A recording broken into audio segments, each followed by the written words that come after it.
One of the oldest professions in human history, prostitution, has a complex and intriguing history that has shaped societies around the world.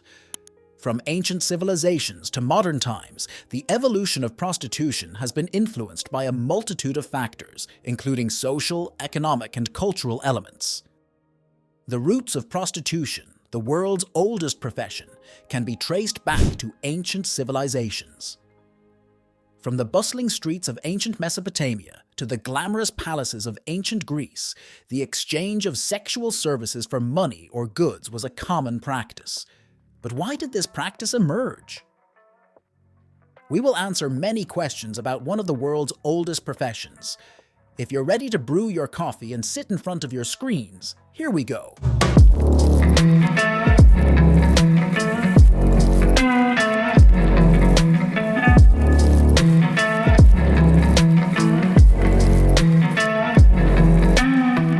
Religion and mythology played an important role in shaping early prostitution.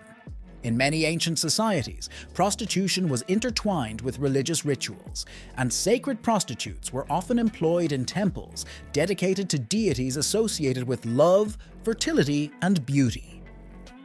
Seen as carriers of divine power and fertility, these women engaged in sexual intercourse with worshippers as part of their religious duties.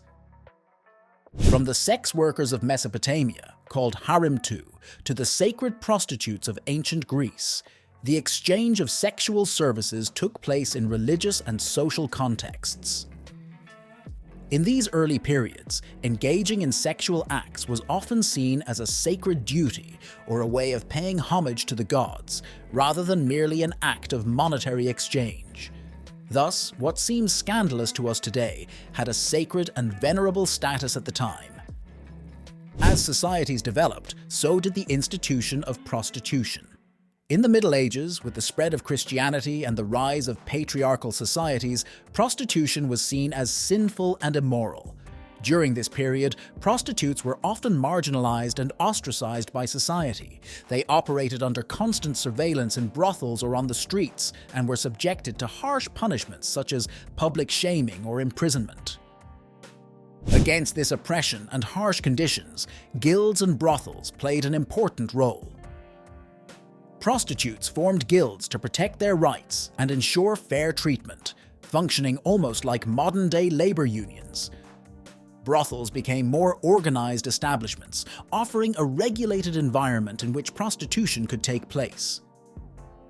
Despite attempts to regulate the profession, the complex relationship between religion, morality, and law continued.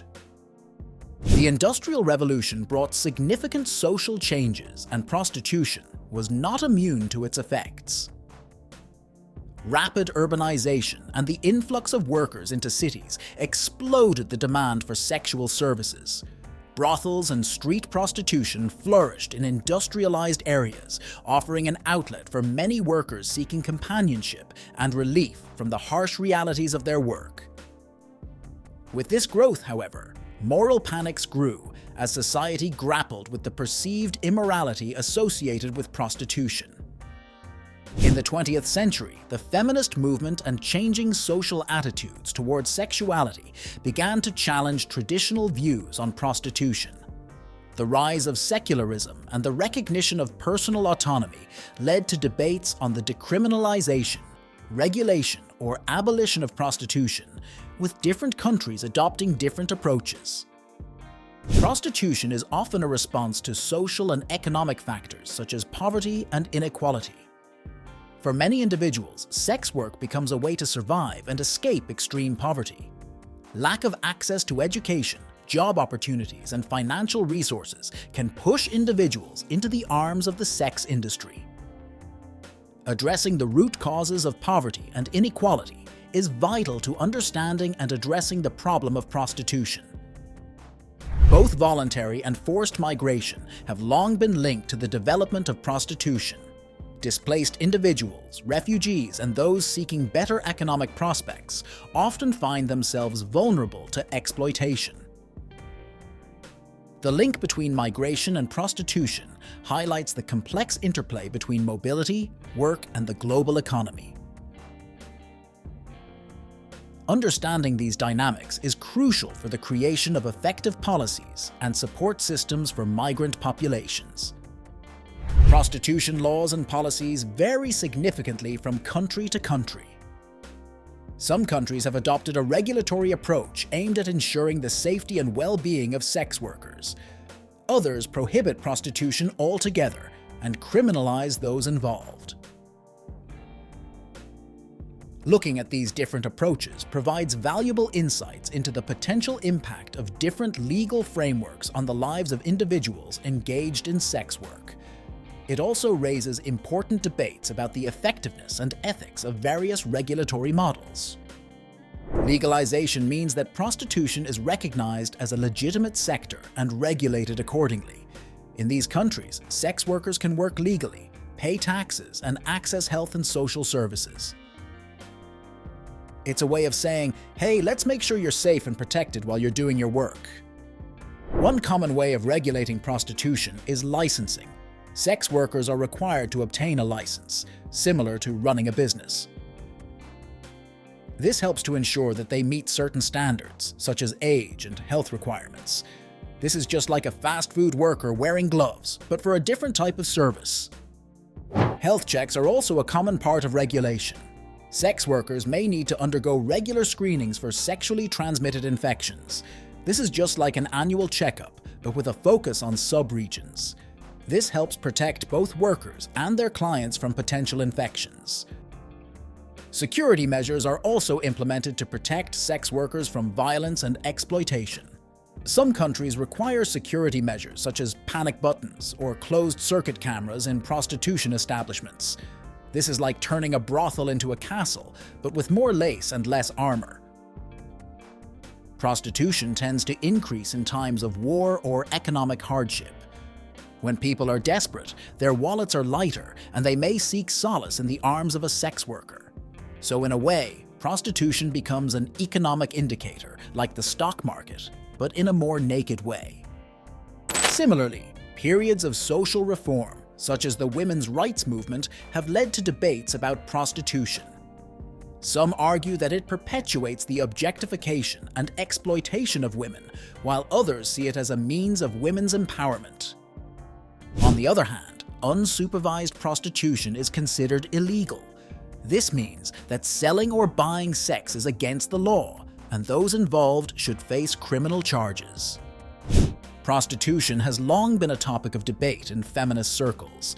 Some argue that it can be a form of empowerment for women who choose to enter the industry, allowing them to control their own bodies and income. On the other hand, critics argue that prostitution perpetuates gender inequality and reinforces harmful stereotypes of women as objects of desire. They see it as a form of exploitation in which women are reduced to commodities for male consumption. Before we get to the end of our video, let's take a look at some of the most famous names in history on this topic. Don't forget to subscribe to the channel and like our video before starting the review. Heidi Fleiss is an American woman and former prostitution ringleader. She was born on December 30th, 1965 in Los Angeles, California. Heidi Fleiss entered the prostitution business at a young age and soon established a prostitution ring catering to clients among Hollywood celebrities. However, Heidi Fleiss's activities led to legal problems. In 1993, she was convicted for tax irregularities. She was then tried and convicted in federal court in 1996 for leading a prostitution ring and soliciting prostitution. After his imprisonment, he was released and subsequently led a more standard and routine life. Madame du Barry was the title of Jeanne Bécu, born in France on August 19, 1743, and guillotined on December 8, 1793. Jeanne Bécu gained fame at the royal court as the mistress of Louis XV. Jeanne started in prostitution at a young age and soon became a popular figure among wealthy men. In 1769, Jeanne, known as Madame du Barry, officially became the mistress of Louis XV by being appointed Queen Painter, one of the highest titles in the French royal court. Madame du Barry lived a life of luxury and ostentation throughout her relationship with Louis XV.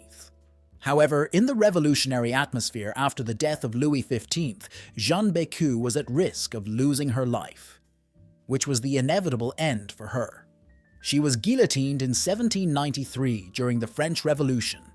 The life of Madame du Barry and her rise in the royal court is an important historical event in terms of the aristocratic lifestyle of the time and the impact of the French Revolution. Su Xiaoxiao was a woman in Chinese history who was born in 618 during the Tang dynasty and lived until 907. Su Xiaoxiao is known as a courtesan, famous for her beauty and intrigue. However, her story is framed by information from historical sources and may contain mythical elements. Su Xiaoxiao's story is linked to a tale called The Wrong Lipstick, a famous story from the Tang dynasty. This story is based on the premise that Su Xiaoxiao, who was famous for her beauty, was mistakenly mistaken for another woman because she wore yellow lipstick and was chosen as one of the most beautiful women in the palace. The legend tells how Su Xiaoxiao faced various intrigues and rivalries in the palace, but eventually her true identity was revealed, strengthening her position in the court. This story has become a popular topic in Chinese literature and culture, focusing on themes such as beauty, intrigue, and court life. Aspasia is an important figure in ancient Greek history. She lived in the mid-5th century BC and was an influential political and intellectual figure in Athens. Aspasia's exact year of birth is unknown, but it is estimated that she lived in the mid-5th century BC. Aspasia was best known for her relationship with the Athenian statesman Pericles. Pericles was one of the leading political figures of Athens, and his relationship with Aspasia caused various reactions among the Athenians of the time. Although Aspasia was known as Pericles' mistress, she was an intellectual and cultured woman, unlike the noble women of Athens. Aspasia was a woman known for her beauty and intelligence. She was influential in intellectual circles in Athens and respected among philosophers, statesmen, and artists. The famous philosopher Plato, who was a student of Socrates, praised Aspasia's talent for written and oral expression. Aspasia's political influence during the reign of Pericles has been emphasized by historians. However, the extent of this influence is still not fully understood. Although there are some claims that Aspasia advised Pericles on political matters, there is no clear evidence for this. Aspasia was the subject of many stories and legends in the ancient Greek world. As written sources from that period were limited, much of the information about Aspasia's life and influence is mixed with legends. Cora Pearl is a famous werewolf who lived in France in the mid-19th century. Cora Pearl, born Emma Elizabeth Crouch, was born in England on April 23, 1835. She grew up in Paris after her family moved to France. Cora Pearl became known as a werewolf at a young age. She became an important figure in the upscale nightlife and social circles of Paris. She is known to have served wealthy and influential clients and charged high fees. Cora Pearl stood out as one of the famous courtesans of the era for her beauty and sophisticated style. She was known for her style of dress and elegance, and dressed especially elaborately to impress her clients. Cora Pearl found clients among the famous names and nobility of the time. Among these clients was Prince Napoleon, the nephew of Emperor Napoleon III. Cora Pearl has often attracted press and public attention for her lifestyle and scandalous behavior. One of her scandalous acts was dancing at a debauchery ball wearing only a pearl necklace. Cora Pearl took a break from her active career as a courtesan for a while, after which she began to run a restaurant.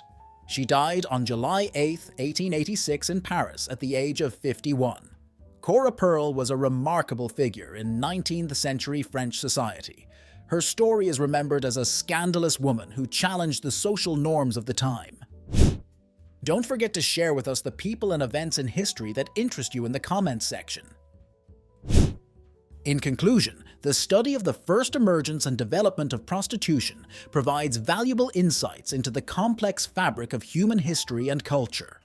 From its inception in ancient civilizations to its evolution in modern times, prostitution is intertwined with social, economic, and legal dynamics.